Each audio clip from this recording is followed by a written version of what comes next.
O perigo do ensino progressista. Essa é a nossa terceira aula de hoje e eu quero convidar você para a gente poder estar estudando junto a palavra de Deus aqui, compartilhando um pouquinho de conhecimento. E eu vou aprendendo com você, você vai aprendendo comigo e junto a gente vai crescendo na graça e no conhecimento de Cristo Jesus. Essa revista, nessa aula de hoje, ela faz parte da nossa revista, que está com um tema maravilhoso, onde está falando sobre a Igreja de Cristo e o Império do Mal. Como viver neste mundo dominado pelo espírito de Babilônia. Foi escrita aí pelo comentarista Douglas Batista. E o pastor Douglas Batista, um homem de Deus, um camarada muito profundo nas Escrituras, e trouxe para nós aí uma palavra muito boa, tão relevante para os nossos dias. Então eu quero convidar você a se inscrever aqui no nosso canal, se inscreve aí, deixa comentário, né? Deixa seu like, se inscreve, ativa o sininho, para que assim você possa ser um participante, né, do nosso canal e receber o nosso ensino em primeira mão também, tá bom? Então você comenta, deixa sua opinião, porque quando você comenta e você participa, você motiva ainda mais a gente a continuar produzindo o nosso conteúdo. Então vamos ao tema de hoje, eu convido você para estudar com a gente. Eu sou o pastor Renato Bromoschenk, sou pastor auxiliar aqui na Igreja Assembleia de Deus de Eunápolis e quero convidar você para estudar a palavra comigo. A nossa verdade prática, ela diz que os ensinos progressistas, né, eles buscam desconstruir a fé cristã por dentro e afastar as pessoas do verdadeiro cristianismo bíblico, tornando elas apenas em meros militantes de causas sociais. Então que você compreenda que a essência do ensino progressista é justamente desconstruir, né, desconstruir valores, desconstruir a base do cristianismo, para que assim as pessoas percam de fato o objetivo central do evangelho, né, perca a essência do cristianismo. E quando nós vamos aos nossos objetivos de hoje, né, quais são os objetivos da nossa aula, ela tem como objetivo, né, enumerar para você quais são os elementos que descaracterizam o cristianismo bíblico, explicar as principais teorias progressistas e aplicar elementos que refutam esse ensino progressista. Então que você consiga, ao final desta aula, alcançar pelo menos esses três objetivos. Nesta lição, nós estudaremos um pouco sobre o movimento progressista. Vem tentando aí há muitos anos, de alguma forma, tentar desconstruir, né, o pensamento cristão, o pensamento da sociedade. De alguma forma, eles tentam minar através de falsos ensinamentos, através de falsas teologias que são apresentadas para a sociedade. Teologias essas, por exemplo, como o teísmo aberto, a teologia da libertação, por exemplo, a teologia feminista, a teologia negra e tantas outras teologias que eles vão criando para, de alguma forma, minar a doutrina bíblica, para que nós possamos ficar assim perdidos, sem saber, de fato, qual o posicionamento vamos tomar diante, né, dos atuais ensinos que são apresentados. E os ensinos progressistas, eles propagam que as escrituras contêm erros. Eles falam que Deus não é soberano, que o sobrenatural é um mito, né? Eles, por exemplo, começam a relativizar os valores morais, né, que nós defendemos e começam a defender uma construção de uma fé cristã, de uma nova fé cristã, né? É o que eles querem apresentar. E nós iremos verificar, dentro dessa aula de hoje, alguns conceitos, né, como a igreja deve resistir a esses efeitos maléficos. O próprio apóstolo Judas, escrevendo na sua carta, né, no capítulo 3, versículo 3, diz assim: tive por necessidade escrever-vos a exortar-vos a batalha pela fé, que uma vez foi dada aos santos. A Bíblia de Estudo Pentecostal, ela diz que batalhar pela fé significa tomar uma posição firme contra aqueles que dentro da igreja visível negam a autoridade da Bíblia, que distorcem a fé original anunciada por Cristo e pelos apóstolos. Significa também pregar essa fé como verdade redentora a todos os povos. Então, que nós possamos resistir, tomar uma atitude firme, de coragem, de combater a esses ensinamentos falsos através do verdadeiro ensino da palavra de Deus, tá bom? Então fica conosco e vamos adentrar aqui a nossa aula, porque tem muita coisa boa para a gente aprender. E não sai daí, comenta, deixa o seu like, curte e vamos juntos aqui estudando a palavra de Deus. Então, a nível de introdução, é bom você não perder o foco da revista, perder o foco da lição e você se manter no tema que está proposto pelo autor, que é falar sobre o perigo desse ensino progressista. Então, o que é esse movimento? O que vem a ser esse movimento progressista? O que vem a ser esse ensino progressista nos nossos dias? Só a nível de introdução você entender um pouquinho. A ideia desse pensamento progressista, ele nasce através de um conjunto de ensinamentos filosóficos, sociais e econômicos, baseados na ideia de que o progresso é fundamental para o aprimoramento do ser humano. Era a ideia de tentar desenvolver uma sociedade sem Deus, uma sociedade sem a interferência da igreja, sem a interferência dos ensinamentos conservadores, dos ensinamentos cristãos, porque na ideia desses filósofos, esses ensinamentos impedem o progresso, o avanço da sociedade. E esse pensamento progressista ele foi desenvolvido através de teorias como a do iluminismo, do marxismo, do darwinismo. São teorias que foram levantadas em séculos passados, que continuam ainda muito presentes nos dias atuais, mas hoje já é mais disseminada através da teologia liberal. A teologia liberal hoje é um dos meios mais fortes de tentar combater o cristianismo, que é uma faceta, uma parte, eu diria assim, uma perna do ensino progressista nas escolas, nas faculdades e até dentro da ideia do cristianismo, dentro da igreja cristã. Só para você ter ideia, um dos intuitos que o ensino progressista mais faz, ou que a teologia liberal tenta fazer nos dias atuais, é desconstruir a igreja, desconstruir a palavra de Deus.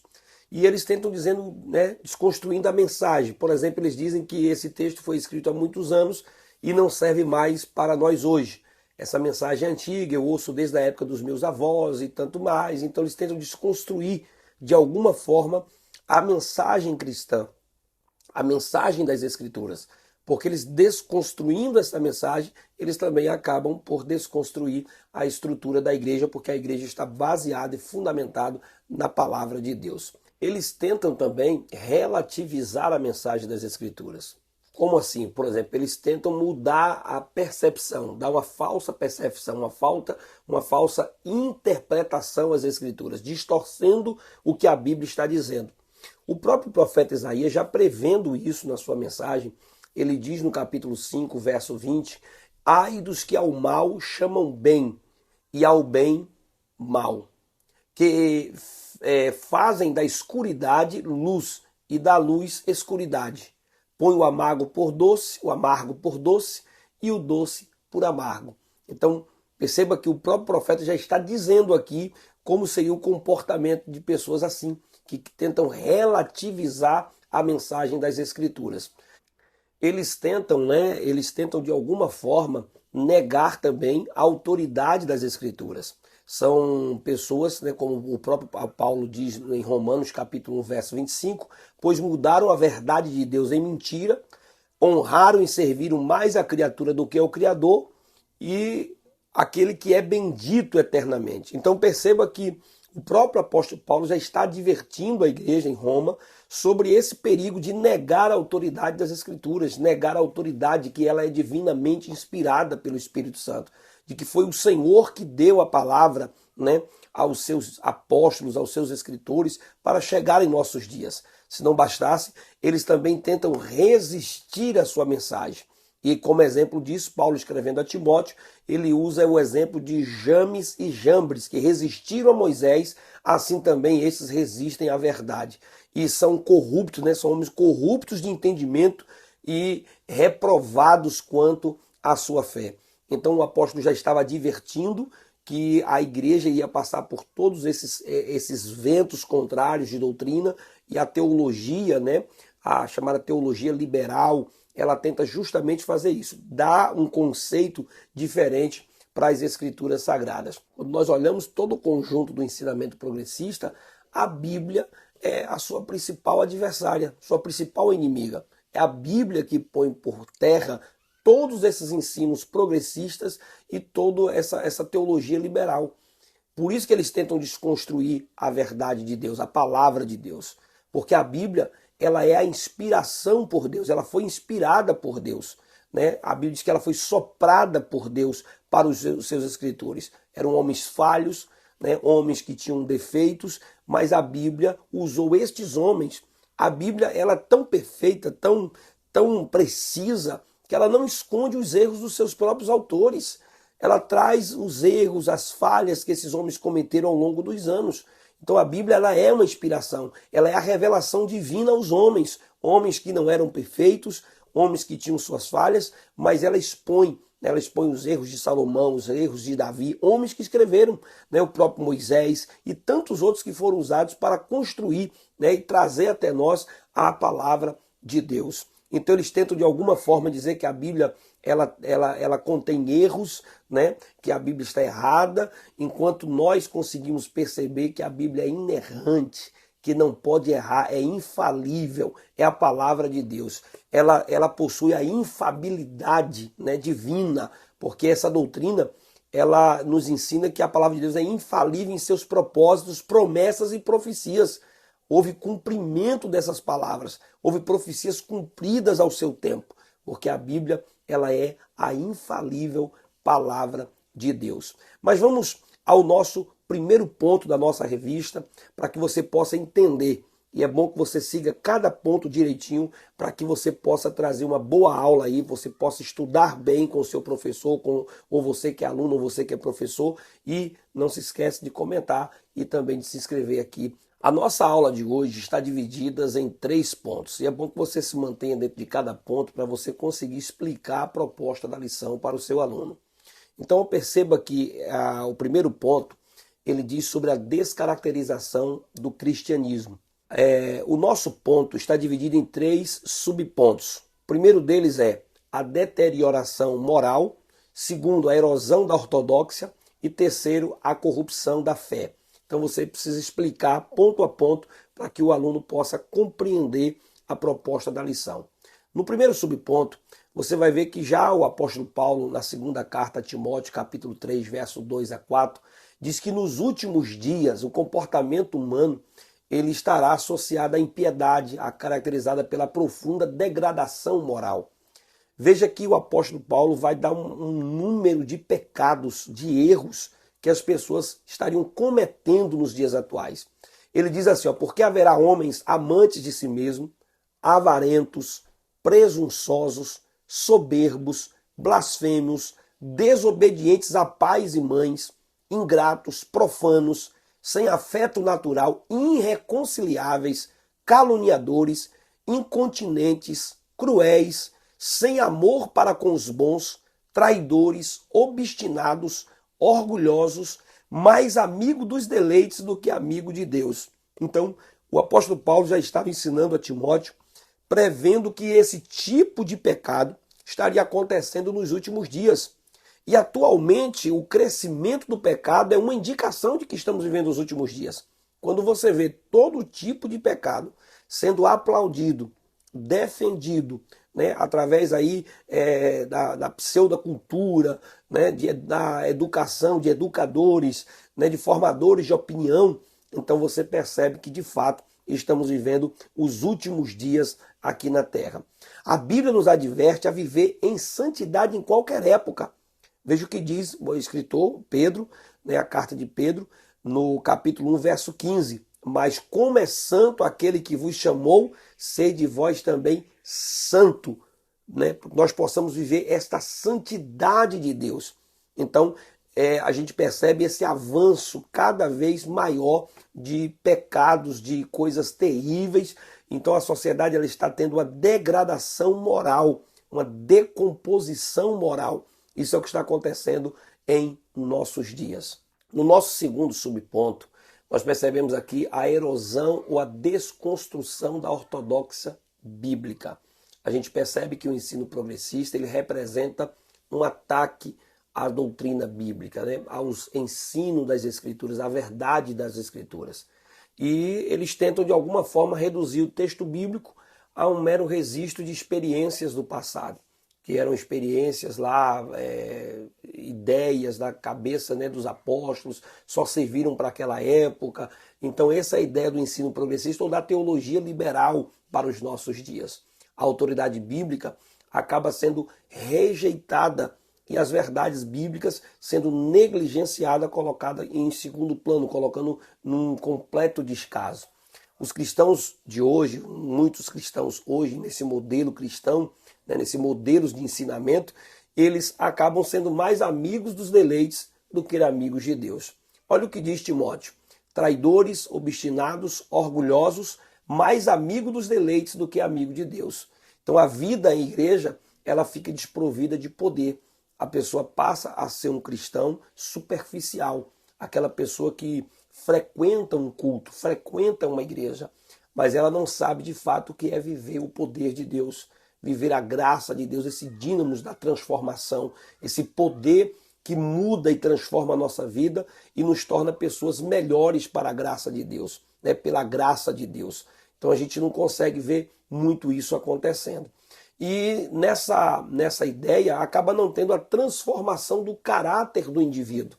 O indivíduo ele está ali frequentando um culto, ouve aquelas palavras, às vezes as mensagens saem mais de forma motivacional do que de transformação, e o indivíduo não consegue ter o seu caráter transformado.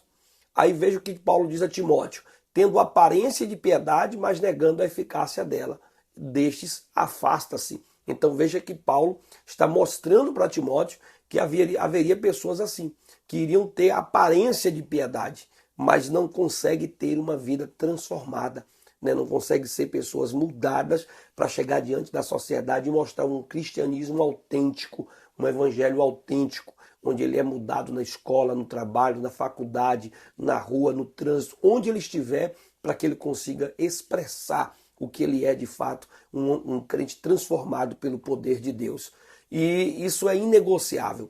A Bíblia, meu irmão, ela é a única revelação escrita de Deus, dada pelo Espírito Santo, capaz de constranger a consciência dos pecadores. Olha o que Paulo diz para Timóteo: toda a Escritura é divinamente inspirada e proveitosa para ensinar, para redarguir, para corrigir, para instruir em justiça, para que o homem de Deus seja perfeito e perfeitamente instruído para toda boa obra. Então a palavra de Deus é toda proveitosa. Não há como desconstruir a palavra, porque a palavra de Deus ela é viva e é eficaz. Que nós possamos sempre crer nesta palavra, que transforma a minha vida e a sua vida pelo poder da pregação do Evangelho. O nosso terceiro subponto, ele fala sobre a corrupção da fé. O cristianismo e a fé bíblica são descaracterizados nos nossos dias. E isso é uma forma de tentar corromper a fé cristã. Isso é uma corrupção da fé cristã. Os hereges, eles acabam cativando as pessoas por meio de sedução e do engano, de um ensino fácil, de uma mensagem fácil, de uma mensagem aceitável no contexto da sociedade, né? Um evangelho adaptado à cultura e aos prazeres e desejos mundanos. Eles acreditam que os prazeres do corpo não podem contaminar a alma. E é isso que eles acabam ensinando a cada dia. Os pecados morais, por exemplo, são tolerados, tais como a prostituição, a ideologia de gênero, né, as drogas, o aborto, o relativismo moral. Tudo isso vai sendo aceito como se nada estivesse acontecendo. E a gente precisa entender que a gente precisa amar o pecador, amar as pessoas, aceitar as pessoas, mas a gente precisa, acima de tudo, rejeitar o pecado. Amar não é aceitar a prática pecaminosa das pessoas. Amar as pessoas não é concordar com os seus erros a ponto de aplaudir o seu comportamento errado. Eles estão confundindo, distorcendo a verdade de Deus. A rebeldia e a ausência genuína de conversão impede essas pessoas de alcançar o conhecimento da verdade. Olha o que diz, que aprendem sempre, mas nunca podem chegar ao conhecimento da verdade. Paulo também diz ainda, né, na Bíblia, na versão NVT, diz assim: estão sempre em busca de novos ensinos, mas jamais conseguem entender a verdade. Então são pessoas que estão constantemente buscando ensino, buscando ali outros alimentos, outras formas de entender e de ver as coisas, mas nunca consegue chegar ao conhecimento da verdade. O engano desses mestres e seus seguidores será objeto de juízo divino. Veja o que a palavra diz, né, para Timóteo, capítulo 3, verso 9. Não irão, porém, avante, porque a todos será manifesto o seu desvareio, né, como também o foi daqueles. Então, a palavra está mostrando para nós que essas pessoas serão julgadas por Deus. Elas serão também objetos do juízo divino. Deus irá trazer punição sobre essas pessoas. Veja o que diz, né, a Bíblia de Estudo Pentecostal, que nos últimos dias serão assinalados por um aumento cada vez maior de iniquidade, um colapso dos padrões morais e a multiplicação dos falsos crentes e falsas igrejas dentro do reino de Deus. Stellan Horton diz que a Bíblia não é meramente um registro da autoridade de Deus no passado, mas ela continua sendo a autoridade de Deus no presente para os nossos dias e para a nossa época. O nosso segundo ponto de hoje fala sobre as teorias progressistas. Essas teorias, elas trabalham com a desconstrução da Bíblia, com o teísmo aberto e com a teologia dos mitos, né? A teologia da demitologização. E nós vamos analisar cada ponto, cada subponto deste para que você possa compreender o que a palavra de Deus diz.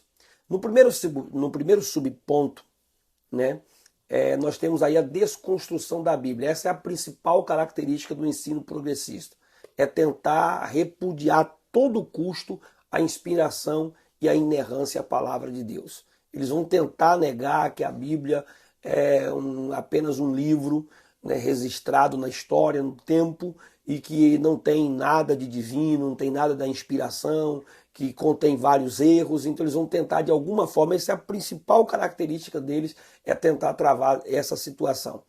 Eles também enfatizam, por exemplo, o antropocentrismo, que é o homem como centro. O homem é colocado como centro de tudo. Tudo é o homem, é o eu, a própria satisfação, os desejos do homem, né? O importante é ser feliz, é a realização plena do ser humano. Então o homem é colocado como um Deus. Então essa é uma ideia da teologia progressista, das teorias progressistas, e tentar trabalhar a desconstrução da Bíblia Sagrada. Eles produzem pessoas egocêntricas, pois as pessoas acabam retirando o que? A convicção do pecado. As pessoas deixam de acreditar que são pecadoras e passam a achar que são deuses, né? Que são criaturas poderosas, que há uma força dentro delas para vencer a qualquer obstáculo. Veja que Paulo, ensinando a Timóteo, no capítulo 3, verso de número 2, diz que porque haverá homens amantes de si mesmo, isso aqui é o egocentrismo, né? Avarentos, presunçosos, soberbos, blasfemos, desobedientes a pais e mães, ingratos e profanos. Então veja que a palavra de Deus já está mostrando todo esse comportamento que teríamos nos nossos dias.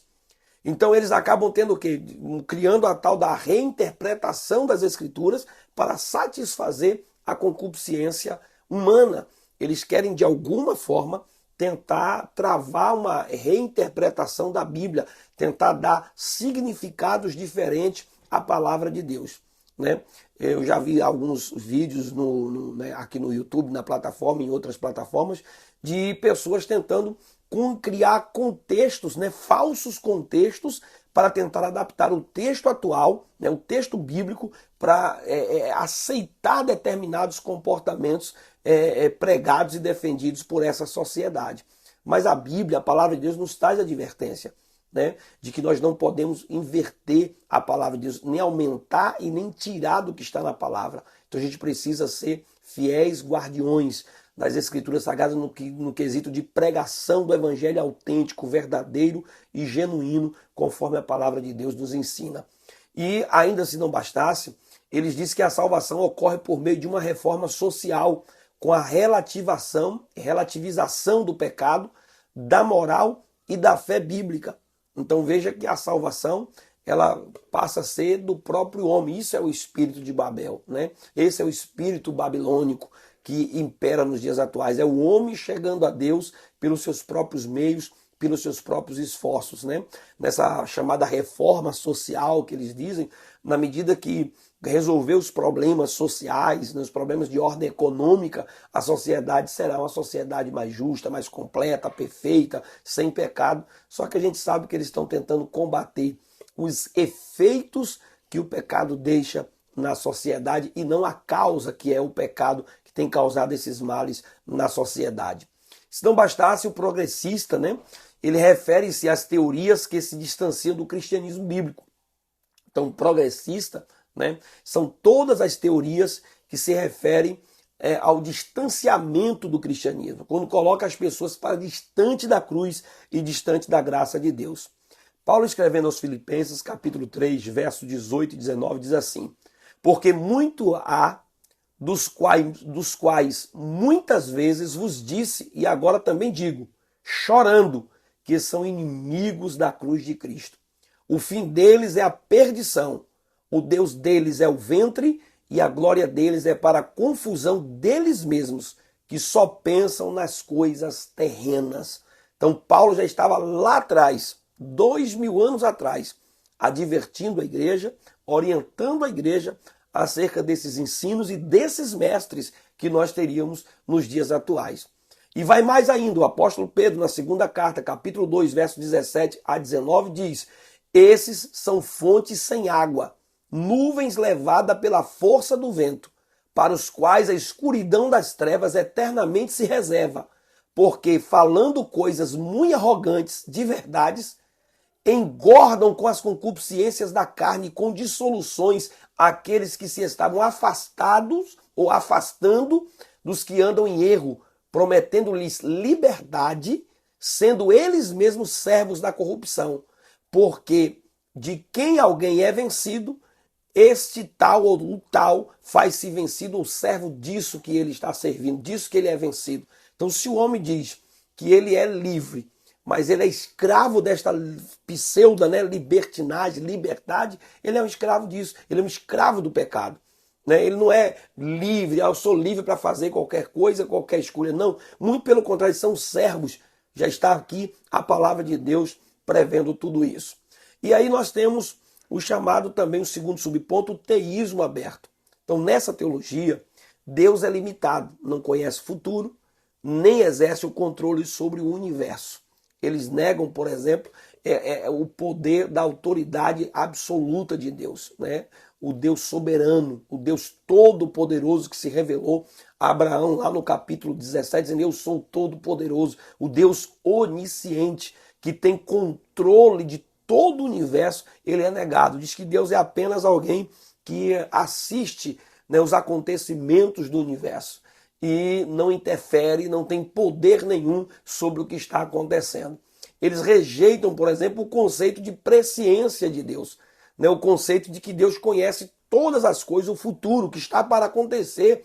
Ele anuncia o fim antes do começo. Tudo isso é negado por essa ideia do teísmo aberto, né? Nessa heresia, Deus foi surpreendido pelo pecado do Éden, é forçado a redesenhar a história e fazem, né, vários questionamentos, que se Deus não é o soberano, então não faz sentido orar a ele. E o nosso segundo subponto fala sobre o teísmo aberto, né? Nessa teologia do teísmo aberto aí, forma crentes, cristãos, pessoas que frequentam a igreja, fazem parte da igreja, mas não conseguem crer na Bíblia plenamente, na palavra de Deus como deveriam crer.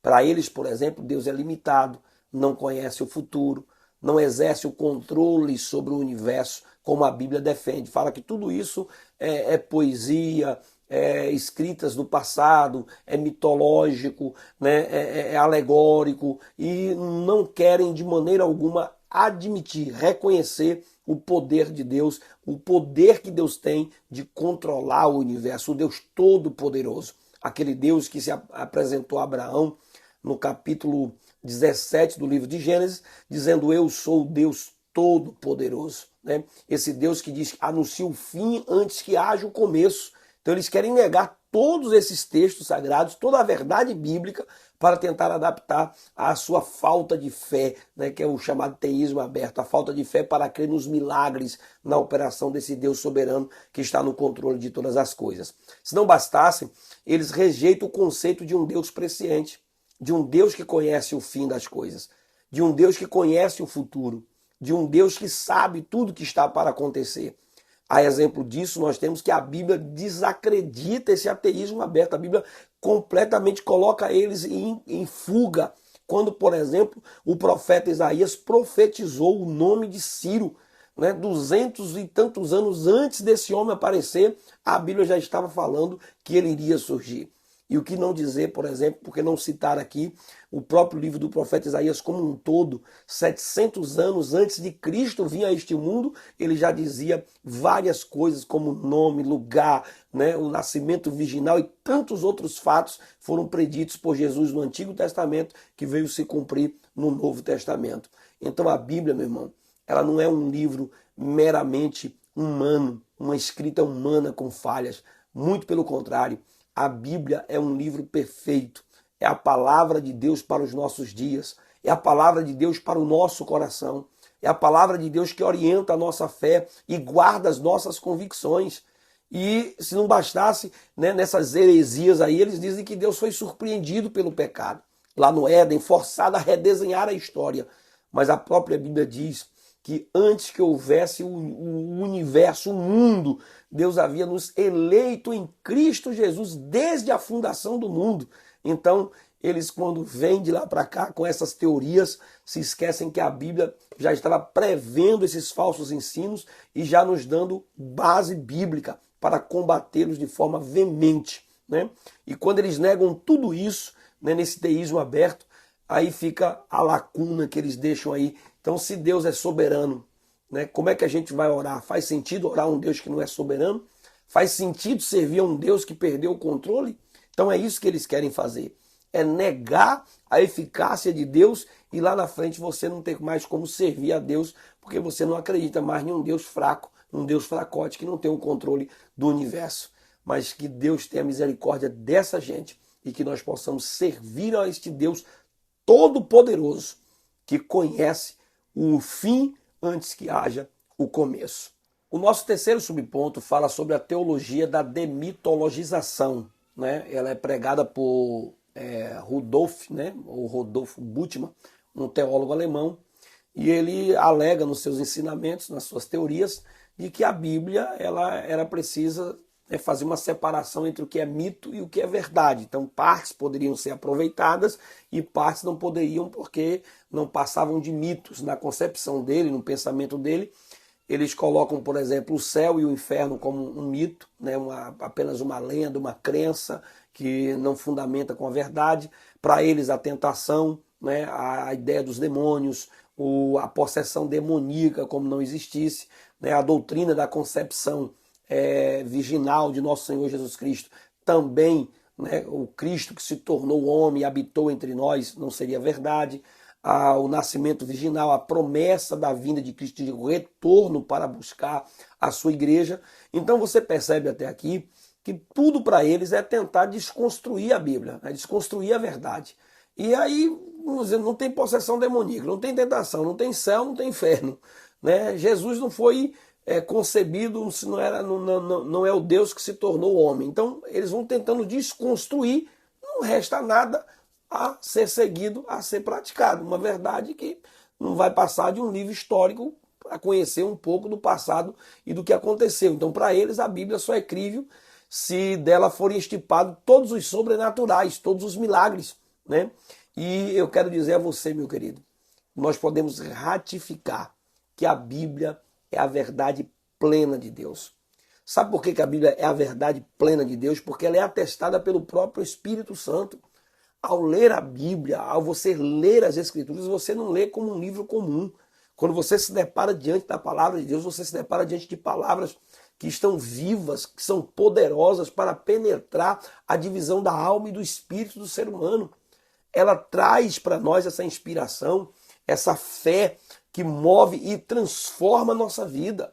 Então, quando você lê a palavra de Deus, você percebe que ali não está um livro comum escrito por pessoas comuns, mas está um livro recheado do sobrenatural de Deus nos seus próprios escritos. Pessoas que foram transformadas pelo poder. Então nós temos o quê? A história sustentando, né, ao longo dos anos, a história sustentando que a Bíblia é a palavra de Deus, né? Através de todos os seus mais de 40 escritores, escrita num período de mais de 1.600 anos. E esses homens, desde o primeiro até o último, concordando, entrando em consonância, onde a Bíblia explica a própria Bíblia, onde o seu texto é explicado pelo seu próprio contexto e a gente consegue ter uma compreensão clara que a própria história confirma a palavra de Deus. E se não bastasse, nós temos também a Bíblia sendo confirmada por milhões de pessoas alcançadas pela fé. O número de pessoas que são transformadas diariamente ao ouvir esta palavra, tiveram suas vidas, seus destinos, né, sua fé fundamentada nas Escrituras, o testemunho de pessoas transformadas pelo poder de Deus. Então nós temos várias razões para continuar crendo, confiando que a Bíblia é a palavra de Deus. A segunda carta de Pedro, no capítulo 1, verso 21, diz assim: porque a profecia nunca foi produzida por vontade de homem algum, mas os homens santos de Deus falaram inspirados pelo Espírito Santo. Foram homens inspirados pelo Espírito de Deus para trazer verdades tão fundamentais para os nossos dias e para o nosso tempo. Creia nisso, meu querido. Confie nesta palavra e continue ensinando a verdade de Deus para os nossos dias. Se você está gostando do que está ouvindo, então curte, compartilha, comenta e manda para mais alguém aí ser edificado com esta palavra de Deus. O nosso terceiro e último ponto da nossa revista de hoje, da nossa aula de hoje, fala sobre refutando o ensino progressista. Como é que a gente consegue refutar esse ensino progressista? A gente só consegue refutar a partir da reafirmação da autoridade bíblica, ou reafirmando a autoridade bíblica. Quando nós conseguimos colocar isso diante das pessoas, diante dos alunos, confirmando que a palavra de Deus, a doutrina da inspiração divina, ela é verbal, ela é plenária e ela é a inerrante palavra de Deus. Toda a Escritura, como disse Paulo a Timóteo, toda a Escritura é divinamente inspirada e proveitosa para ensinar, para redaguir, para corrigir, para instruir em justiça e para que o homem de Deus seja perfeito e plenamente instruído para toda a boa obra. Então a palavra de Deus ela é completa. A gente sabe muito bem, a gente entende muito bem, nós não somos aqui ignorantes quanto a distinguir o que é uma verdade, né, histórica, que está contando a história, e quando a Bíblia está mandando nós obedecermos. Né? Nós temos o exemplo de quando a Bíblia está contando a história, quando a Bíblia narra os erros de Davi, quando a Bíblia narra a quantidade de mulheres que Salomão teve, todos os erros que os patriarcas cometeram. A Bíblia está narrando a história, está contando a história. E a gente entende também quando a Bíblia está sendo um mandamento para os nossos dias, um ensinamento para os nossos filhos, para a nossa casa e para a nossa geração. Então é interessante, né, afirmarmos a verdade com convicção, com os pés no chão, sabendo a verdade que cremos das Escrituras e da palavra de Deus. Há um princípio, né, que é só as Escrituras, sustentado pelos reformadores, e a Bíblia é a única regra infalível, autoridade final de fé e prática. Nenhum outro livro, nenhum outro dogma, nenhum outro ensinamento é necessário além das Escrituras. A Bíblia se explica com a própria Bíblia. É a Bíblia que deve ser obedecida. Ela é a autoridade máxima da igreja. É a regência do povo de Deus, é a regência de toda a igreja, de toda a liderança, de todos os obreiros. Nós convocamos as pessoas a serem fiéis às Escrituras, aos princípios da palavra de Deus. E a Bíblia diz que qualquer outra coisa, qualquer outro fundamento deve ser considerado anátema, né? Deve ser desprezado pela igreja. A autoridade bíblica ela deve ser ratificada quando se oferece resistência à presunção das ideologias em acrescentar ou retirar das Escrituras. Olha o que diz Apocalipse capítulo 22, né, no verso 18 e 19, que as palavras que o Senhor diz para nós, ele testifica que essas palavras deste livro são fiéis e verdadeiras. E ele diz, né, se alguém acrescentar alguma coisa, Deus fará vir sobre ele as pragas que estão descritas nesse livro. E se alguém tirar qualquer destas palavras, também elas também serão punidas e ficarão de fora da cidade, né, da cidade santa, da cidade de Deus. Então é necessário, mais do que tudo, reafirmarmos a autoridade bíblica, a autoridade da palavra de Deus. O nosso segundo subponto diz ensinando as doutrinas. Só assim a gente consegue refutar. Como é que a gente consegue refutar essas teorias, né? Esse ensino progressista? Como a gente consegue fazer isso? Ensinando as doutrinas. A grande comissão que foi confiada em Mateus capítulo 28, foi confiada à igreja, consiste em ensinar os discípulos. E de ensinar a todas as nações. É um dever da igreja. É um dever de todo pastor, de todo professor, de toda a liderança, de toda a igreja. Ensinar a palavra de Deus. Ensinar as escrituras com clareza, com discernimento, com inteligência, né, com didática. Ensinar a palavra para que a igreja possa ser alcançada e edificada pela palavra. A incumbência é tanto na formação quanto na transformação. Somente essa palavra consegue transformar. O próprio apóstolo Paulo, escrevendo aos Romanos no capítulo 12, diz: não vos conformeis com esse mundo, mas transformai-vos pela renovação do vosso entendimento. É responsabilidade da igreja evangelizar, discipular, ensinar as doutrinas bíblicas, né? Olha o que Paulo disse a Timóteo no capítulo 4 da segunda carta, que pregues a palavra, né? A tempo e a fora de tempo. Você possa corrigir, repreender, exortar com toda paciência, com toda longanimidade a doutrina bíblica. Então Paulo está exortando a termos essa perseverança, essa dedicação em ensinar e evangelizar. A gente precisa, né, através do ensino da palavra de Deus, que é essencial para instruir, para expor, para corrigir o erro, né, para expor todo o ensino contrário, que a gente tenha dedicação. Romanos capítulo 12, verso 7 diz: se o ministro, né, se é ministério, seja em ministrar, se é ensinar, que haja dedicação ao ensino da palavra de Deus. Então que você use esta aula aqui para te ajudar, auxiliar, busque mais recursos, busque mais informação para que você possa ser edificado e edificar a vida de outras pessoas com muita dedicação, né? Se colocando com empenho, com clareza, para que as pessoas possam entender a importância, valorizando a palavra de Deus sempre em primeiro plano. É preciso também, né, nesse ensino essencial, na transformação da velha natureza. Só assim que a gente vai conseguir mudar essa velha natureza que nós temos. Essa vida velha, esse homem velho, né, na formação do caráter cristão, no genuíno crescimento de uma igreja espiritual saudável. Só tem como acontecer se for por meio do ensino da palavra de Deus.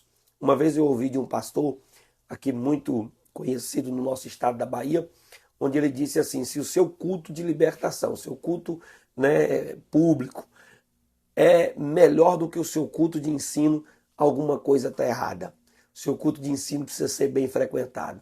Então a gente precisa valorizar, né, os cultos de ensino, a escola bíblica dominical, o ensino da palavra, a pregação com conteúdo, com fundamento, para que a igreja possa compreender, né, a palavra de Deus e possa assim também combater o pecado e as heresias do nosso tempo. E já terminando, o nosso terceiro subponto, né? Ele fala que é enfatizando a santificação. Como é que a gente consegue refutar o ensino progressista? É quando a gente dá ênfase à santificação, fortalecendo o fortalecimento da autoridade bíblica e o aprendizado das doutrinas cristãs precisam estar atrelados a uma vida de santidade. Ou seja, a gente precisa trazer a Bíblia, a palavra de Deus, para o campo da pregação, mas também para o campo da prática. Não adianta somente a teoria. A gente precisa se santificar por meio da palavra. Porque escrito está: sede santos, porque o vosso Deus, né, é santo. Então a gente precisa viver essa vida de santidade, nos expurgando, né, nos afastando do pecado, saindo da contaminação mundana, para viver uma vida de exemplo e santidade na presença de Deus. A santificação, meu querido, é separar, é se purificar, é se consagrar, é se dedicar inteiramente ao Senhor. A santificação é a operação do Espírito Santo em manter o crente separado do pecado e consagrado para Deus. Romanos 12 diz: rogo-vos, irmãos, pela compaixão de Deus, que apresenteis o vosso corpo em sacrifício vivo, santo e agradável ao vosso Deus, pois isso é o vosso culto racional. Não vos conformeis com esse mundo, mas transformai-vos pela renovação do vosso entendimento. Então é necessário viver uma vida de santidade. E a continuação da obra, né, iniciada na regeneração, é quando o crente vai chegar ao estado de glorificação.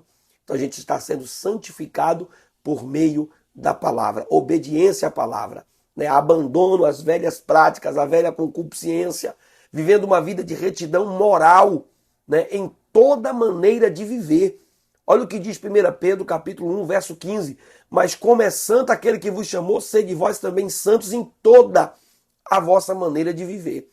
Que as nossas palavras sejam verdadeiras, que os nossos atos sejam verdadeiros, que a gente não possa viver uma vida envergonhado, uma vida com medo, né, de vir à luz os nossos atos. Não, muito pelo contrário, que a luz possa vir sobre os nossos atos e nós não tenhamos do que se envergonhar, porque nós vivemos a palavra de Deus guardada em nossos corações. E só para acrescentar aqui um pouco a tudo que você está estudando, você pode defender a sua família desse ensino progressista. E como é que eu posso? Santificando o seu lar, santificando a sua casa. Que a palavra de Deus não seja apenas ministrada para o culto onde você frequenta a igreja, mas que a sua casa também seja uma casa santificada. Que você possa praticar o culto doméstico. Pega a revista de Escola Bíblica Dominical, pega aí cada ponto desse, cada indicação dessa semanal, estuda com seus filhos, estuda com a sua família, faça um culto doméstico dentro da sua casa. Às vezes tudo que reina na sua casa é apenas assistir a televisão o dia todo, as programações, né? Não consegue colocar dentro de um contexto da sua casa, viver o evangelho, praticar um culto, uma adoração, uma oração dentro da sua casa. Você pode também mantendo uma vida de oração e jejum dentro do seu lar, né? Ensinando a palavra de Deus para os seus filhos, frequentando os cultos no templo de forma assídua, constante, levando seus filhos a participar de todas as atividades da igreja, se envolver e ser a igreja do Senhor, e vigiando em todo o tempo. Só assim a gente pode também trazer a nossa família a viver a realidade do Evangelho e da Palavra de Deus.